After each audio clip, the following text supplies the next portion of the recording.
Shrimati Priyanka Chaturvedi ji, Shrimati Priyanka Chaturvedi 3 minute. No, it's not going on record. There are 105, more than 105 speakers. Time is allocated and mentioned here. I have to follow that. No, Priyanka ji, 3 minute. Not going on record. Not going on record.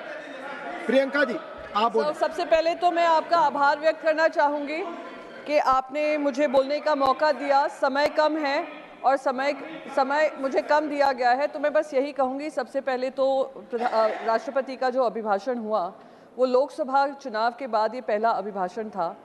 तो मैं कहूँगी जो जनता ने लोकसभा से एक बड़ा संदेश भेजा है वो सराहनीय है और हमारी प्रजातंत्र की एक बड़ी जीत दिखाता है. सर, एक और संदेश ये चुनाव ने भेजा है. भगवान श्री राम कौशल्य पुत्र भी माने जाते हैं. भगवान श्री कृष्ण देवकी पुत्र भी कहे जाते हैं.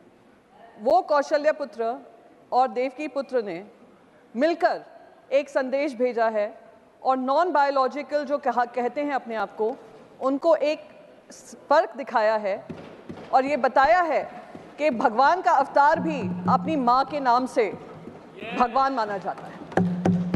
तो ये सबक जो सिखाया, मैं सारी देश की जनता को आभार व्यक्त करना चाहूँगी. वो सारे बायोलॉजिकल वोटर्स जिन्होंने आकर नॉन बायोलॉजिकल को एक सबक सिखाया है, उसे ये कुछ सबक सीखेंगे. और यही कौशल्य पुत्र और देवकी पुत्र ने उत्तर प्रदेश से लेकर महाराष्ट्र तक, अयोध्या से लेकर नासिक तक भारतीय जनता पार्टी को हराया है. तो मैं उन सभी लोगों का आभार व्यक्त करना चाहूँगी. एक और चीज़ इस इलेक्शन ने हमें संदेश दिया है, देश की जनता को दिया है कि जो अहंकार से चलेगा उसको अहंकार ही खत्म करेगा. और ये जनता का अहंकार था, जनता का मत था, जिन्होंने आज विपक्ष को भी मजबूती से अपने बात रखने का मौका दिया है. पर अभिभाषण में से कहीं भी ऐसा नहीं लगा कि केंद्र सरकार ने किसी तरीके की सबक सीखी है.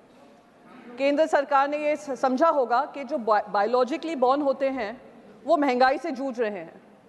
जो बायोलॉजिकली बॉर्न होते हैं वो नीट की जो पेपर लीक हो रहे हैं और करीब 41 पेपर लीक हुए हैं इतने सालों में, उसके ऊपर उनको दर्द होता है.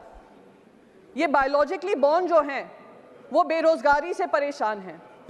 ये बायोलॉजिकली बॉर्न जो हैं वो महिलाएं जो सम्मान ढूंढती हैं, उम्मीद करती हैं कि सम्मान उनको दिया जाएगा.